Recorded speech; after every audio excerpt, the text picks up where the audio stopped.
السلام علیکم اسٹوڈنٹ، آج کی اس ویڈیو میں ہم پڑھیں گے فرسٹ ایئر کی اردو کی تمام نظموں کی تشریح اور مفہوم۔ اسٹوڈنٹ، اس ویڈیو کا مقصد ان بچوں کے کنسیپٹ کو کلیئر کرنا ہے جن کے پاس وقت کی قلت ہے، وقت کم ہے۔ تو اسٹوڈنٹ، اس کا طریقہ یہ ہوگا، پیپر میں جو بھی شعر آ جاتا ہے آپ کے مختصر تشریح اور مفہوم لکھنے کے بعد جو بھی اس سے ریلیٹڈ باتیں ہوں گی آپ وہاں پر لکھ دیں، یا اگر آپ کو جو ہے اس کے خلاصے آتے ہیں نظموں کے وہ لکھ دیں تو انشاءاللہ آپ کو اچھے نمبر مل جائیں گے۔ باقی جو نظمیں ہیں ان کی ڈیٹیل کے ساتھ جو تشریح ہے اس پر میں آلریڈی ویڈیو بنا چکا ہوں، جو آپ کو میرے چینل کی پلے لسٹ سے مل جائیں گی ایک ترتیب کے ساتھ، تو وہاں سے آپ فائدہ اٹھا سکتے ہیں۔ باقی شروع کرتے ہیں جی۔ سب سے پہلی جو نظم ہے وہ حمد ہے امیر مینائی کی، تو پڑھتے ہیں۔ کہتا دوسرا کون ہے جہاں تو ہے، کون جانے کہاں تو ہے۔ شاعر کہتا ہے کہ یا اللہ تیرے سامنے کسی کی کوئی مجال نہیں، جہاں تیرا حکم آ جائے، تیرا آرڈر آ جائے، پھر کسی کا اس کے سامنے اختیار نہیں چلتا۔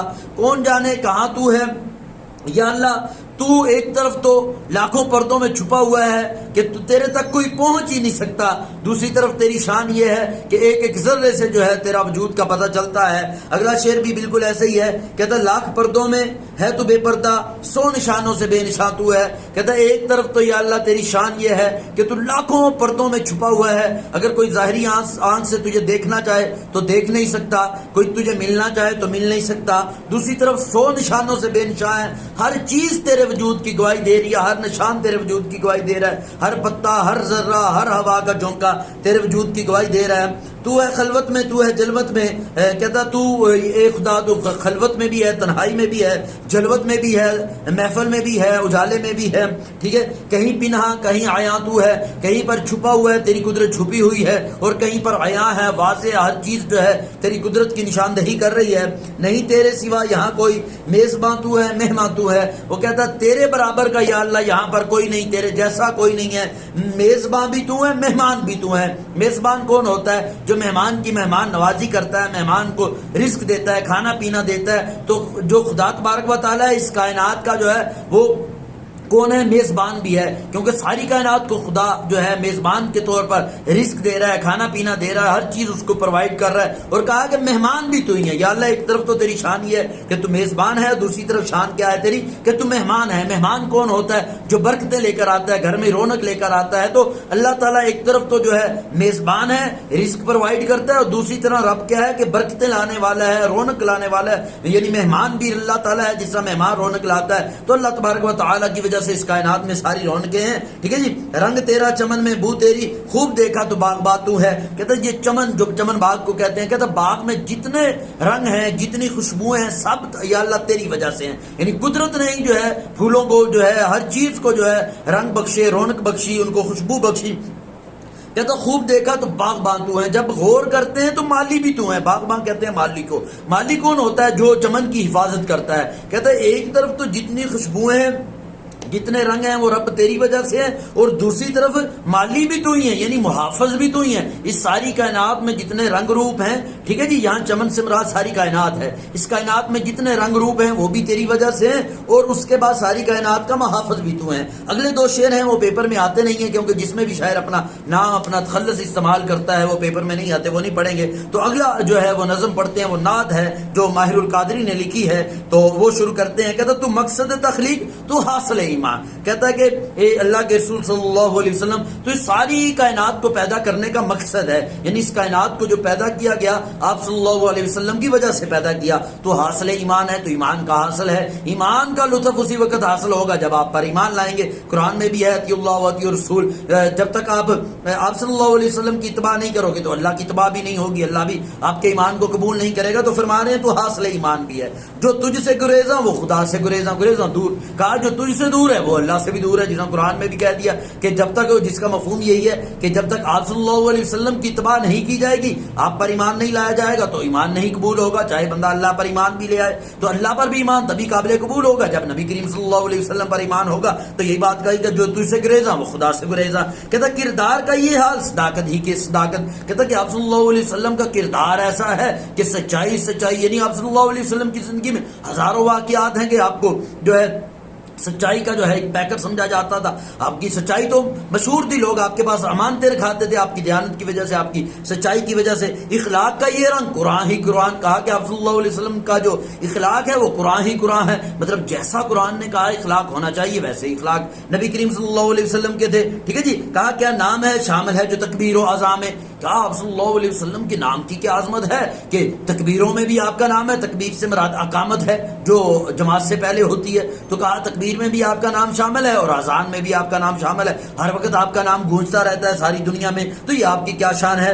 کہتا ہے اس نام کی عظمت پہ قربان دل و جان. کہا کیا نام کی عظمت ہے, کیا شان ہے, دل و جان قربان کرنے کو جی چاہتا ہے. کہتا اشکوں سے تیرے دین کی کھیتی ہوئی سیراب, اشک کہتے ہیں آنسوؤں سے, آنسوؤں کو, کہا کہ اشکوں سے آپ کے آنسوؤں سے یہ دین کی کھیتی سیراب ہوئی. یہ جو دین ہے, یہ جتنا بھی دین پھلا پھولا پھیلا, یہ سارا کس وجہ سے, آپ کے جو ہے آنسوؤں کی وجہ سے, آپ کی محنت کی وجہ سے. فاقوں نے تیرے دہر کو بخشا سر و ساما, فاقہ کہتے ہیں بھوک کو, کھانے پینے کی قلت کو, تو کہا کہ آپ نے خود جو ہے بھوک کاٹی, جو ہے فاقے کاٹے, لیکن ان کا نتیجہ کیا نکلا, اللہ تبارک و تعالیٰ نے جو ہے امت مسلمہ کو جو ہے مال و دولت سے نواز دیا. صحابہ کے دور میں بڑی بڑی سلطنتیں فتح ہو گئی, بڑی حکومت پھیل گئی. کہا کہ آپ کی جو فاقے تھے اس کی وجہ سے کیا ہوا, دہر کہتے ہیں زمانے کو سر و سامان ملا. انسان کو شائستہ و خوددار بنایا, انسان کو جو ہے شائستہ مہذب بھی بنایا, خوددار بھی بنایا کہ کسی کے سامنے ہاتھ نہ پھیلائے. ٹھیک ہے جی. تہذیب و تمدن تیرے شرمندہ احسان, تہذیب و تمدن کہتے ہیں رہنے سہنے کے جو طریقے ہیں وہ تیرے احسان مند ہیں. تو جتنی تہذیب و تمدن یورپ کہتا ہے, دنیا کہتی ہے کہ ہم نے تہذیب سکھائی, تو شاعر کہتا ہے ایسا نہیں ہے, یہ تو آپ صلی اللہ علیہ وسلم کے احسان مند ہے. ساری کائنات کو نبی کریم صلی اللہ علیہ وسلم نے جینے کا سلیقہ سکھایا, کس طرح جینا ہے. تو اس کے بھی اگلے دو شعر جو ہیں وہ بھی پیپر میں نہیں آتے کیونکہ شاعر اپنا تخلص استعمال کر رہا ہے. تو اگلا پڑھتے ہیں جی, تسلیم الرضا, جس کو نذیر اکبر آبادی نے لکھا ہے جی. تو بہت آسان ہے جی نظم یہ بھی. کہتا جو فقر میں پورے ہیں وہ ہر حال میں خوش ہیں, ہر کام میں ہر دام میں ہر حال میں خوش ہیں. کہتا جو پورے فقیر ہیں, اچھے فقیر ہیں, اچھے اللہ والے ہیں, فقیر سے مراد یہاں پر اچھے اللہ والے ہیں. تو کہتا وہ ہر حال میں اللہ سے خوش رہتے ہیں جی. ٹھیک ہے. ہر کام, کوئی بھی کام ہو, کوئی دام ہو, دام قیمت کو کہتے ہیں, کوئی بھی حال ہو, یہ ہر حال میں اللہ سے خوش رہتے ہیں. اگر مال دیا یار نے, مال میں خوش ہیں, یار سے مراد اللہ تبارک و تعالیٰ. کہتے اگر اللہ تعالیٰ نے رزق کی فراوانی دے دی, مال و دولت دے دی, تب بھی خوش ہیں. ٹھیک ہے جی. بے سر جو کیا اسی احوال میں خوش ہیں. بے سر کہتے ہیں مال و دولت چھن جانا, احوال حالت کو. کہتے اگر اللہ نے مال و دولت چھین لیا تب بھی خوش ہیں, راضی ہیں اللہ تعالیٰ سے. افلاس میں ادبار میں اقبال میں خوش ہیں. افلاس بھوک, ٹھیک ہے جی. اگر بھوک آ گئی تو خوش ہیں, ادبار برا وقت آ گیا تو خوش ہیں, اقبال بلندی آ گئی, عروج آ گیا تو خوش ہے. مطلب بھوک ہے, غربت ہے, برا وقت ہے, خوش ہے, اچھائی ہے, بلندی ہے, عروج ہے, ٹھیک ہے جی, دبدبہ ہے, روب ہے, بادشاہت ہے, تمام حالتوں میں خوش ہیں. پورے ہیں وہی مرد جو ہر حال میں خوش ہیں. کہا مکمل مرد تو وہی ہے, اصل مرد تو وہی ہے جو ہر حال میں خوش رہتا ہے. اصل مرد تو وہی ہے, وہی اللہ والا, وہی فقیر ہے جو ہر حال میں خوش رہتا ہے. وہ تو مرد نہیں ہے کہ تھوڑی سی مصیبت آئے عورتوں کی طرح رونا دھونا شروع کر دے.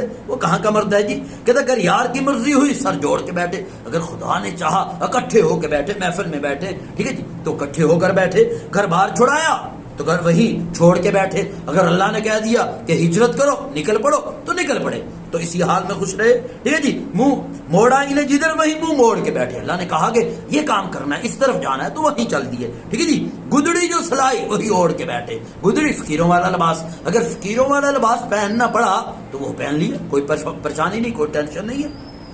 ٹھیک ہے جی. اور شال اڑائی, اسی شال میں خوش ہے. شال اچھے لباس کو کہتے ہیں, گرم چادر کو. اگر اچھا لباس مل گیا تو خوش ہے, اچھا لباس ہے, تکبر نہیں, خوش ہے, اللہ سے راضی, یا اللہ تیری نعمت ہے. پورے ہیں وہی مرد جو ہر حال میں خوش ہیں. اصل تو یہی مرد ہے جی جو ہر حال میں خوش ہیں. گر اس نے دیا غم تو غم میرے خوش. اگر اللہ کی طرف سے مصائب آئے, تکلیفیں آئی, اذیتیں آئیں, تو خوش ہیں جی. اور اس نے جو ماتم دیا تو ماتم میں رہے خوش. اگر اللہ تعالیٰ کی طرف سے کوئی ماتم آ گیا, کوئی فوت کی آ گئی, کوئی دنیا سے چلا گیا, پریشانی نہیں, اللہ کی رضا پہ راضی کہ یا اللہ تو نے ہی دیا تھا, تو ہی لے گیا, راضی ہیں جی. کھانے کو ملا کم تو اس کم میں رہے خوش. اگر اللہ نے کھانے کو تھوڑا دیا تو کوئی پریشانی نہیں ہے, تھوڑا ٹھیک ہے, تھوڑے سے گزارا کرو, ایک ٹائم مل گیا, ایک ٹائم میں نہیں ملا, خیر ہے. جس طور کہا اس عالم میں رہے خوش. عالم حالت کو کہتے ہیں جس طرح بھی اللہ نے کہا وہ ویسے ہی خوش رہے, پریشانی نہیں, گلا نہیں, شکایت نہیں. دکھ درد میں, آفات میں, جنجال میں خوش ہیں. دکھ درد آیا, مصیبت آئی, آفات مصائب کو کہتے ہیں, جنجال, پریشانیاں, دکھ آئے, درد آئے, اذیتیں آئیں, پریشانیاں آئیں, ٹینشنیں آئیں, جو کچھ بھی آیا خوش ہیں جی. ٹھیک ہے جی. پورے ہیں وہی مرد جو ہر حال میں خوش ہے. اصل تو وہی مرد ہے جو ہر حال میں خوش ہے. ٹھیک ہے جی. جینے کا نام دو, نہ مرنے کا ذرا غم. ان کو نہ جینے کی پریشانی ہے, نہ مرنے کا غم ہے. جیتے ہیں ٹھیک ہے جی اللہ نے زندگی دی ہے گزار رہے ہیں, مر گئے موت آ گئی فنا ہو گئے پریشانی نہیں, مر گئے اللہ کی رضا ہے اللہ سے ملیں گے. وہ سمجھتے ہیں موت تو چھٹی کا نام ہے, جس حدیث مبارکہ کا بھی مفہوم ہے کہ مومن کے لیے جو دنیا ہے یہ دوزخ کی طرح ہے اور جو ہے کافر کے لیے جنت کی طرح ہے. تو وہ دنیا میں بھی اس طرح کوئی پرواہ نہیں ہے, دنیا میں اللہ کا حکم تھا دنیا میں آنا تو دنیا میں جیتے ہیں بس. ٹھیک ہے جی جب موت آتی ہے تو خوشی سے جاتے ہیں, ٹھیک ہے جی جنت میں جائیں گے اللہ سے ملیں گے اللہ کا دیدار ہوگا, پریشانی نہیں ہے جی. یکساں ہے انہیں زندگی اور موت کا عالم, ان کو زندگی موت برابر ہے, مر گئے تب بھی پریشانی نہیں, زندہ ہیں تب بھی پریشانی, خوش ہے ہر حال میں خوش ہے جی. جیتے ہیں فٹ پاتھ پہ لیٹے ہیں کوئی پریشانی نہیں, کھانے کو کسی نے دے دیا کھا لیا, کوئی ٹینشن ہی نہیں ہے. وہ ٹینشن تو اس کو ہوتی ہے جو مرنے کا غم تو اس کو ہوتا ہے جس کے پاس لگژری لائف ہے, کوٹیاں ہیں, بنگلے ہیں, اس کو ہوتا ہے کہ یار یہ نعمتیں چھن جائیں گی. وہ جو ویسے ہی بھوکا ہے کھانے کے لیے کچھ ہے نہیں ہے, موت آئے گی کہ تو کیا پریشانی بنے گی بھائی, چلے جائیں گے نا. یہاں کون سا کوئی پیٹ بھر کے کھا رہے ہیں تو مطلب کوئی ٹینشن نہیں, کوئی پریشانی نہیں جی. دن رات گھڑی پہر ماہ و سال میں خوش ہیں, دن ہے رات ہے گھڑی ہے پہر ہے, کوئی بھی ماہ مہینے کو کہتے ہیں سال ہے, کوئی وقت گزر جائے کوئی پریشانی نہیں ہے جی. کہتے ہیں جی پرانا وقت اچھا تھا یا آنے والا وقت اچھا ہوگا, یہ ہوگا, ان کو یہ ٹینشن نہیں کہ آنے والا وقت اچھا ہوگا یا پچھلا وقت اچھا ہوگا یا اب کا وقت اچھا, یہ سوچے ہی نہیں ہے ان میں یہی ہے کہ بس جیسے اللہ نے رکھا بس اللہ کے دیے پر راضی ہیں جی. پورے ہیں وہی مرد جو ہر حال میں خوش ہیں. تو اس سے بھی جو اگلا شعر ہے میں چھوڑ رہا ہوں تاکہ یہ میں کوشش کر رہا ہوں کہ ویڈیو کی لینتھ زیادہ نہ بڑھے, تو وہ شعر نہیں پڑھا رہا جو پیپر میں نہیں آتے. ٹھیک ہے جی. تو اگلا شعر ہے یہ آخری جس میں شاید تخلص استعمال کر رہے ہیں وہ چھوڑ رہا ہوں, لیکن بعض اشعار میں نہیں تخلص, وہ آ جاتا ہے پیپر میں تو وہ پڑھاؤں گا انشاءاللہ. کہتا ہے اگلا ہے جی میدان کربلا میں صبح کا منظر, امیر انیس نے لکھی ہے, مرثیہ ہے, بہت طویل مرثیہ ہے. ٹھیک ہے جی. تو یہ مرثیہ جو کسی کے مرنے پر جو ہے وہ پڑھا جاتا ہے, تو حضرت حسین جو ہے رضی اللہ تعالی عنہ ان پر یہ مرثیہ پڑھا گیا. ٹھیک ہے, بہت طویل مرثیہ ہے, اس کے چند اشعار ہیں تو تھوڑا سا مفہوم بتا رہا ہوں, تو باقی شارٹلی پڑھوں گا. ٹھیک ہے نا جی. تو ویسے تو مرثیوں میں رونا دھونا ہوتا ہے, لیکن یہاں پر یہ جو چند ایک اشعار ہیں ان میں شاعر یہ بتا رہا ہے کہ حضرت حسین ایک بہت بڑی شخصیت تھی. جب وہ میدان کربلا میں آئی تو کائنات کی ہر چیز ان کی زیارت کے لیے ترس رہی تھی اور ان کی وجہ سے خوش تھی. ویسے تو ان کے ساتھ ظلم ہوا, شہید کیا گیا, وہ تو رونے کا مقام ہے, لیکن وہ چیزیں سب ہر چیز کیوں خوش تھی, ان کی زیارت کے لیے. ٹھیک ہے جی. تو وہ سارا جو ہے منظر انہوں نے کھینچا ہے. کہتا ٹھنڈی ہوا میں سبز صحرا کی وہ لہک, کہتا ٹھنڈی ہوا چل رہی تھی, سبز صحرا کی وہ لہک, سبزہ جو ہے وہ لہلہا رہا تھا, شرمائے جس سے اطلس زنگاری فلک. کہتا ہے کہ سبزہ اتنا خوبصورت لگ رہا تھا, اطلس کہتے ہیں ریشم کو, اور زنگاری فلک آسمان کا جو نیلا رنگ ہے, کہتے ہیں اس سے آسمان کا نیلا رنگ بھی شرما رہا تھا اور ریشم بھی شرما رہا تھا. یعنی جو سبزہ تھا اتنا پیارا اور خوبصورت لگ رہا تھا کہ یہ آسمان کا نیلا رنگ بھی اور ریشم بھی جو ہے اس سے شرما رہے تھے, کہ یعنی ان کی وقت ہی نہیں تھی ان کے سامنے. وہ جھومنا درختوں کا پھولوں کی وہ مہک, کہتا درخت بھی بار بار جھوم رہے تھے خوشی سے. ٹھیک ہے جی. تو پھولوں کی مہک ان کی خوشبوئیں پھیلی ہوئی تھی. ٹھیک ہے جی. ہر برگے گل کہتے ہیں ہر پھول کی پتی پہ قطرہ شبنم کی وہ جھلک, شبنم کے جو قطرے تھے وہ بھی چمک رہے تھے. رات کو جو شبنم پڑتی ہے جب اوپر سورج کی شعائیں پڑتی ہیں تو ان میں ایک چمک پیدا ہوتی ہے. تو کہتا ہے کہ ہر پتا جو تھا اس کی جو پھول کی پتیاں وہ بھی چمک رہی تھی, پھر ان پر جو شبنم کے قطرے تھے وہ بھی اس کی رونائی کے اور اس کے حسن کو دوبالا کر رہے تھے. ہیرے خجل تھے گوہر یکتا نثار تھے. ہیرے جو ہیں خجل کہتے شرمندہ, وہ مطلب جو پھول پر وہ شبنم کے قطرے تھے اتنے پیارے لگ رہے تھے کہ ان کے سامنے ہیرے بھی شرمندہ تھے. اور گوہر یکتا ایسا موتی جس جیسا موتی ہو نہیں, اکیلا موتی, بے مثال موتی, وہ بھی شرما رہا تھا کہ اتنا پیارا منظر لگ رہا تھا. یہ شاعر کی محبت ہے جی. ٹھیک ہے جی. پتے بھی ہر شجر کے جواہر نگار تھے, کہ جو درخت ہے ان کا ہر پتا ہی, کیونکہ رات کو پتوں پر شبنم گری, اوپر سے سورج کی کرنیں کی وجہ سے ایسی چمک پڑ رہی تھی, ایسا لگ رہا تھا کہ ان پر موتی لگے ہوئے ہیں, موتی جڑے ہوئے ہیں. جواہر نگار کا مطلب کیا ہے, موتی جڑے ہوئے ہیں. ٹھیک ہے جی. کہتا وہ نور وہ دشت سہانا سا وہ فضا, کہتا نور پھیلا ہوا تھا ہر طرف. اور کیا تھا جی, دشت سہانا, اور جو دشت جنگل کو کہتے ہیں, کیا پیارا سہانا جنگل تھا اور خوبصورت فضا تھی. دراج تیتر, ٹھیک ہے جی, کبک چکور کو کہتے ہیں, تہو یہ بھی تیتر کی طرح کا پرندہ ہے, طوس مور کو کہتے ہیں. کہتا تیتر ہے, چکور ہے, جو ہے کبک, یہ تمام چیزیں, مور ہیں, یہ تمام چیزوں کی صدائیں تھی, آوازیں تھی, ان کا جو ہے نغمے تھے, ان کا جو صدا تھی ہر طرف کی.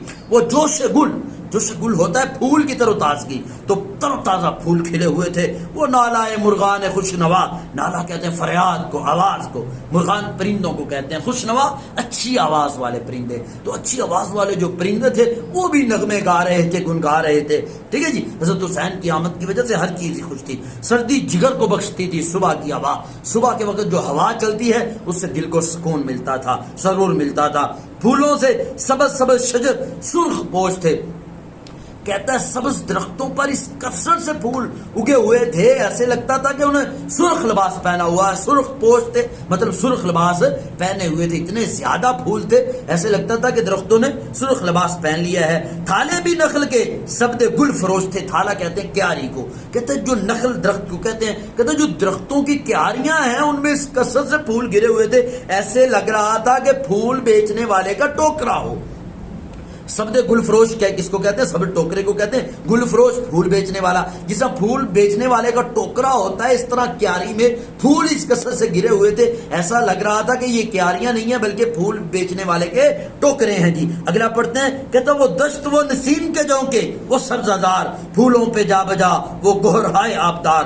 کہتا وہ دست کیا مطلب؟ وہ جنگل اور باد نسیم، صبح کو چلنے والی ہوا، ٹھیک ہے جی، اس کے جھونکے تھے اور سبزہ زار اور سبز میدان تھے. کہیں پر جو ہے کیا تھا؟ جنگل، سہانا جنگل تھا، کہیں پر ٹھنڈی ہوائیں چل رہی تھی، کہیں سبزہ زار تھا. پھولوں پہ جا بجا وہ گوہرائے آبدار، اور پھولوں پر بھی جگہ جگہ موتی تھے، پانی کے موتی، وہ جو شبنم کے قطرے ہیں نا جی، تو سورج کی وجہ سے چمک دے رہے تھے. ٹھیک ہے جی. اٹھنا وہ جھوم جھوم کے شاخوں کا بار بار، شاخیں بھی جھوم جھوم کر بار بار اٹھ رہی تھی کہ حسین آ رہے ہیں، ان کی زیارت کریں. بالائے نخل جو ایک بلبل تو بالائے نخل ایک جو بلبل تو گل ہزار. جو بلبل ہے نا جی، یہ پھول کی عاشق ہوتی ہے، پھول کی تلاش میں مارا مارا پھرتی ہے. لیکن شاعر کہہ رہے آج اور ہی وقت تھا، ایک اگر بلبل تھی اس کے لیے ہزاروں پھول تھے. اس کا مطلب یہ نہیں ہے کہ صرف ایک بلبل تھی، مطلب ہر ایک بلبل کے لیے ہزاروں پھول تھے. کیا کہتا ہے؟ بالائے نخل، نخل کے اوپر، درخت کے اوپر اگر ایک بلبل تھی تو اس کے لیے ہزاروں گل تھے.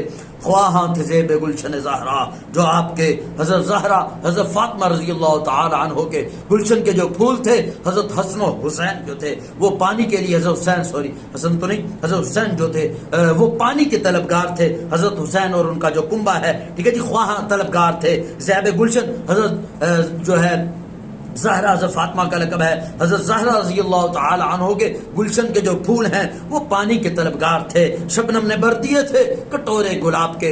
تو شبنم نے جو گلاب ہے نا جی، اس کی شکل کٹورے جیسی ہوتی ہے، تو کہا شبنم نے ان کٹوروں کو پانی سے بھر دیا تھا اللہ کی قدرت سے. وہ قمریوں کا چار طرف سروں کے ہجوم، جو قمریاں تھی وہ بھی فاختہ کی طرح کا پرندہ ہے، وہ سرو کا جو درخت ہے اس کے ارد گرد گھوم رہی تھی، جھوم رہی تھی. کوکو کا شور تھا، کوئل کی آواز تھی. نالا حق سرہ کی دوم، حق سرہ اللہ تبارک و تعالی کو کہتے ہیں، پوشیدہ حق وہ اللہ کا ہے، یہ ظاہر بھی اللہ ہے، باطن بھی اللہ ہے. ٹھیک ہے جی. کہتا ہے نالا حق سرہ کی دوم، اللہ تبارک و تعالی کے نغمے ہر طرف گونج رہے تھے. کوکو کا شور تھا اور اللہ کی نغمے تھے. جی سبحان ربنا کی صدا تھی علی العموم، علی العموم ہوتا ہے عام طور پر، مراد ہے ہر طرف. کہتا ہر طرف ہی سبحان ربی اعلیٰ کی جو صدا تھی وہ گونج رہی تھی، ہر طرف سے سبحان اللہ اس کی صدائیں تھی.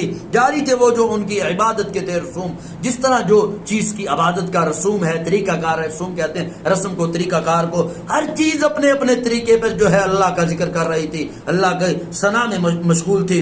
کچھ گل فقط نہ کرتے تھے رب اعلیٰ کی جو ہے مدح. کہتا صرف جو پھول ہیں وہی اللہ کی تعریف نہیں کر رہے تھے، بلکہ ہر خار کانٹے کو کہتے ہیں، ہر خار کو بھی نوکے زباں تھی خدا کی مدح. ہر خار، ہر کانٹا بھی اللہ کی زبان میں جو اللہ کی مدح ہے، اللہ کی تعریف میں مصروف تھا. ٹھیک ہے جی.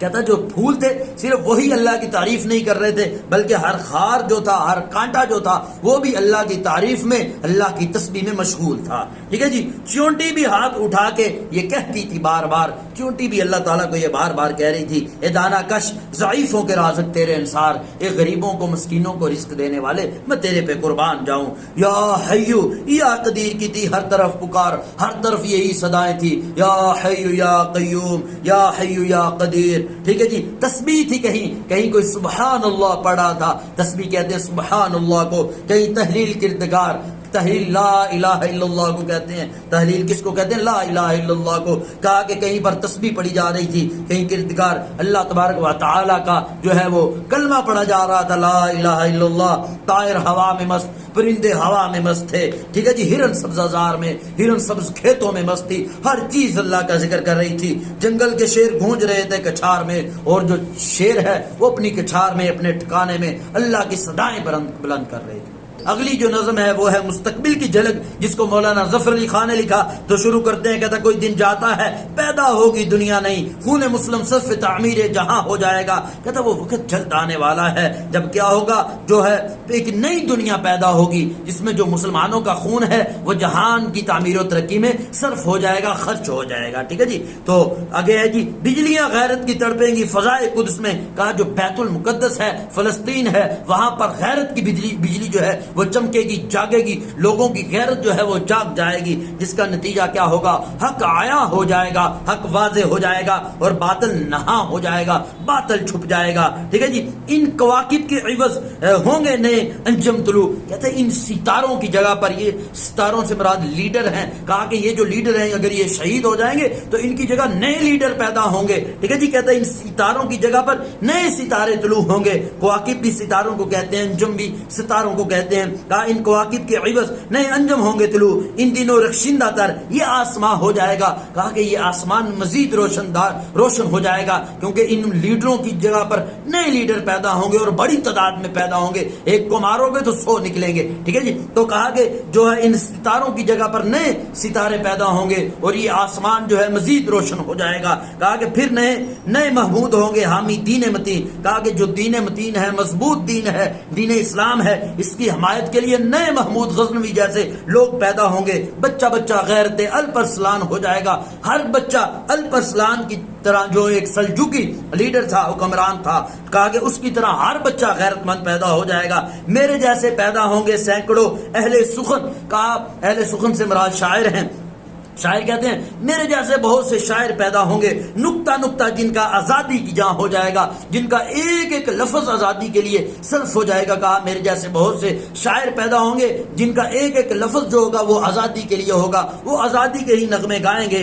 ڈھائی جائے گی بنا یورپ کے استعمار کی. استعمار سے مراد یہاں پر ظلم ستم ہے. اصل میں استعمار کہتے ہیں ایک طاقتور ملک جب کمزور ملکوں پر قبضہ کر لیتا ہے, اس کو استعمار کہتے ہیں. کہا کہ یہ جو ظلم کی عمارت ہے, استعمار کی عمارت ہے, یہ ڈھا دی جائے گی, گرا دی جائے گی. ایشیا آپ اپنے حق کا پاسماں ہو جائے گا. ایشیا والے اپنے حقوق کی خود حفاظت کریں گے. انگریز دعویٰ کرتا تھا ہم ان کی حفاظت کے لیے ان پر حکومت کر رہے ہیں, تو شاعر کہتا تمہاری ضرورت نہیں ہے, ہم یہ جو تمہاری ظلم کی حکومت ہے اس کو ختم کریں گے, ہم خود اپنے ملک کی حفاظت کریں گے. کہا نغمے آزادی کے گونجیں گے حرم و دیر میں. کہا کہ جو نغمے آزادی کے ہیں وہ مسجدوں سے بھی جو ہے اس کی صدائیں نکلیں گی, اور مندروں سے بھی صدائیں نکلیں گی. مندروں میں بھی اور مسجدوں میں بھی آزادی کے نغمے گائے جائیں گے. ہر بندہ آزادی کے لیے جو ہے وہ نعرے لگائے گا, اس کے لیے نغمے گائے گا. جو دارالحرب ہے وہ دارالامان بن جائے گا. دارالحرب کہتے ہیں جہاں پر کافروں کی حکومت ہو. کہ اس وقت ہندوستان پر انگریز کی حکومت تھی, کافروں کی حکومت تھی. کہا کہ یہ حکومت ختم ہوگی, ہماری مسلمانوں کی حکومت واپس آئے گی. کہا کہ یہ جو دارالحرب ہے یہ دارالامان بن جائے گا. ہم کو سودا ہے غلامی کا کہ آزادی کا دن, کہ ہم کو غلامی کی جو ہے خواہش ہے, سودا کہتے ہیں جنون کو, خواہش کو. کہا کہ ہم کو جو ہے غلامی کا شوق ہے یا ہم آزادی کے چاہنے والے ہیں. دن کا مطلب جو ہوتا ہے شوق. ٹھیک ہے جی. کہا کہ ہم غلامی کے لیے مجنون ہیں, غلامی چاہنے والے ہیں یا آزادی کے خواہش مند ہیں. چند ہی دن میں ہمارا امتحان ہو جائے گا, کچھ ہی دنوں میں یہ واضح ہو جائے گا کہ ہمیں آزادی چاہیے یا غلامی چاہیے. کیونکہ جب ہر طرف سے یہ صدائیں نکلیں گی کہ یہ ظلم کی حکومت ختم ہو, ظلم کا جو ہے گربان پکڑا جائے گا گلی اور کوچوں سے, تو پھر تم کو خود سمجھ میں آ جائے گا کہ ہمیں آزادی چاہیے یا غلامی چاہیے. اس بشارت کو نہ سمجھو ایک دل خوش کن کے آس. کہا یہ جو میں بشارت خوشخبری دے رہا ہوں کہ ایک دن ہم آزاد ہوں گے, یہ میری باتوں کو فرضی باتیں نہ سمجھو, دل کو خوش کرنے والی باتیں نہ سمجھو. خوش کن قیاس کا مطلب ہے خوش کرنے والا جو خیال ہے. کہا میری باتوں کو خوش کرنے والی باتوں نہ سمجھو. ٹھیک ہے جی. بلکہ جس کو سن کر ہر مسلمان شاد ماں ہو جائے گا. کہا کہ میری یہ جو باتیں ہیں کہ میں کہتا ہوں کہ ملک آزاد ہو جائے گا، ان باتوں کو فرضی باتیں نہ سمجھو کہ جو میں لوگوں کو خوش کرنے کے لیے، مسلمانوں کو خوش کرنے کے لیے کر رہا ہوں تاکہ ان کا دل خوش ہو جائے، دل شادماں ہو جائے سننے کے بعد۔ کہا کہ ایسا نہیں ہے، بلکہ کیا ہے، سچ ہے میرا حرف حرف۔ کہا میری ایک ایک بات سچ ہے، جس کو اس میں شک ہے آج دیکھ لینا کل میرا ہم داستاں ہو جائے گا۔ کہا کہ میں جو باتیں کر رہا ہوں میری ایک ایک بات سچ ہے، جس کو میری ان باتوں میں شک ہے دیکھ لینا کل وہی میرا حمایتی ہو جائے گا۔ ٹھیک ہے جی، تو اگلی نظم پڑھتے ہیں جی، اختر شیرانی کی ہے، برسات ہے جی، اس کو پڑھتے ہیں۔ کہتا ہے گٹاؤں کی نیلی فام پریاں افق پہ دھومیں مچا رہی ہیں۔ گٹا کہتے ہیں بادلوں کو، ٹھیک ہے جی، کہتا ہے جو بادل ہیں نیلی پریوں کی طرح آسمان پر دھوم مچائے ہوئے ہیں۔ ٹھیک ہے جی، گٹاؤں کی نیلی فام پریاں افق پر دھومیں مچا رہی ہیں۔ افق اس جگہ کو کہتے ہیں جہاں پر ہمیں ایسا لگ رہا ہوتا ہے کہ زمین اور آسمان مل رہے ہیں۔ ٹھیک ہے جی، کہتا ہے گٹاؤں کی نیلی فام پریاں افق پہ دھومیں مچا رہی ہیں۔ کہتا ہے جو نیلے بادل ہیں، ٹھیک ہے جی، تو جو آسمان پر بادل ہیں وہ نیلی پریوں کی طرح آسمان پر دھوم مچا رہے ہیں، ہواؤں میں تھر تھرا رہی ہیں۔ کہتا ہے یہ جو گٹائیں ہیں، جو بادل ہیں، ہوا میں تھر تھراتی پھر رہی ہیں، فضاؤں کو گدگدا رہی ہیں، فضاؤں کو چھیڑ رہی ہیں۔ مطلب کبھی بادل چھٹ جاتے ہیں، کبھی بادل آ جاتے ہیں، بارش برسنے لگ جاتی ہے، کبھی بارش کم ہو جاتی ہے، کبھی تیز ہو جاتی ہے۔ تو کہا ہے یہی آسمان پہ منزل چل رہا ہے، گٹاؤں کی نیلی فام پریاں افق پہ دھومیں مچا رہی ہیں۔ یہ جو بادل ہیں نیلی پریوں کی طرح آسمان پر دھوم مچائے ہوئے ہیں، شور شرابہ مچائے ہوئے ہیں، اور جو ہے ہواؤں میں تھر تھرا رہی ہیں، فضاؤں کو چھیڑ رہی ہیں۔ چمن شگفتہ دمن شگفتہ، چمن جو ہے باغ کو کہتے ہیں، گلستان کو کہتے ہیں، کہ تو جو باغ ہیں وہ کھلے ہوئے ہیں، دمن میدان کو کہتے ہیں، کہ تو میدان بھی کھلے ہوئے ہیں۔ گلاب خنداں، گلاب جو ہے وہ بھی مسکرا رہے ہیں، اور کیا ہے، سمن، یہ یاسمین کا پھول ہے، کہا کہ سمن شگفتہ، سمن بھی جو ہے وہ بھی کھلا ہوا ہے، مسکرا رہا ہے۔ بنفشا و نسترن شگفتہ، یہ بھی پھول ہے نفشا و نسترن، کہا کہ یہ بھی کھلے ہوئے ہیں، پتیاں مسکرا رہی ہیں۔ کہتا کہ بارش کی وجہ سے، برسات کی وجہ سے ہر چیز کھلی ہوئی ہے، باغ ہیں وہ کھلے ہوئے ہیں، گلاب ہیں، میدان ہیں، ٹھیک ہے جی، نفشا و نسترن ہے، پتیاں ہیں، ہر چیز کھلی ہوئی ہے، ہر چیز مسکرا رہی ہے۔ یہ مینا کے قطرے مچر رہے ہیں، کہتے ہیں یہ جو بارش کے قطرے، مینا بارش کو کہتے ہیں، کہتے ہیں جو بارش کے قطرے ہیں یہ بھی مچر رہے ہیں، خوشی سے دھوم مچا رہے ہیں۔ ننھے سیارے ڈل رہے ہیں، جو بارش کے قطرے ہیں اصل میں بارش کے قطرے نہیں بلکہ یہ ننھے چھوٹے چھوٹے ستارے ہیں، پیارے پیارے، وہ زمین پر گر رہے ہیں۔ کہتے ہیں جب بارش کے قطرے زمین پر گرتے ہیں ایسے لگتا ہے کہ ننھے ننھے پیارے پیارے ستارے جو ہیں وہ زمین پر گر رہے ہوں۔ افق سے موتی ابھر رہے ہیں، افق یہاں پر مراد افق سے آسمان ہے، کہا ایسے لگ رہا ہے جیسے آسمان سے موتی گر رہے ہوں، ٹھیک ہے جی۔ گٹائیں موتی لٹا رہی ہیں، ایسے لگ رہا ہے کہ بادل جو ہیں، گٹا بادل کو کہتے ہیں، بادل جو ہیں وہ موتی لٹا رہے ہیں، ٹھیک ہے جی۔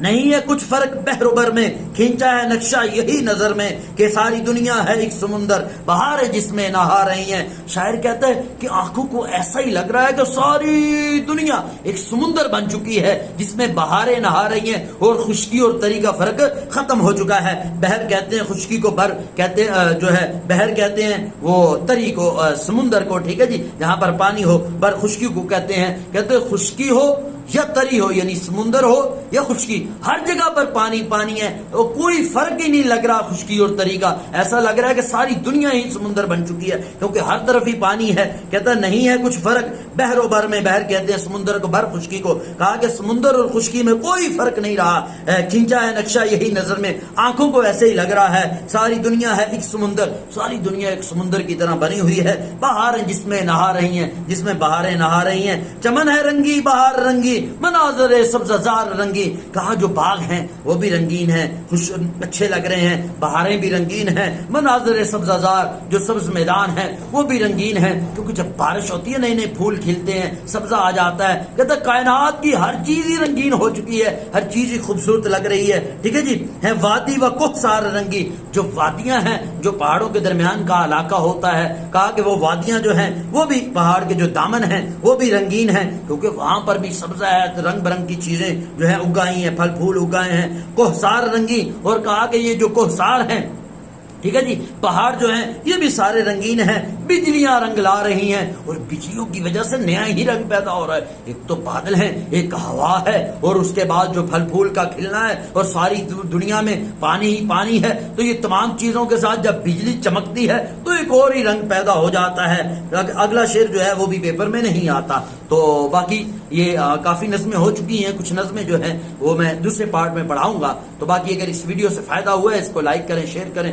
ویڈیو سننے کا بہت شکریہ، اپنا بہت سا خیال رکھیں. اللہ حافظ.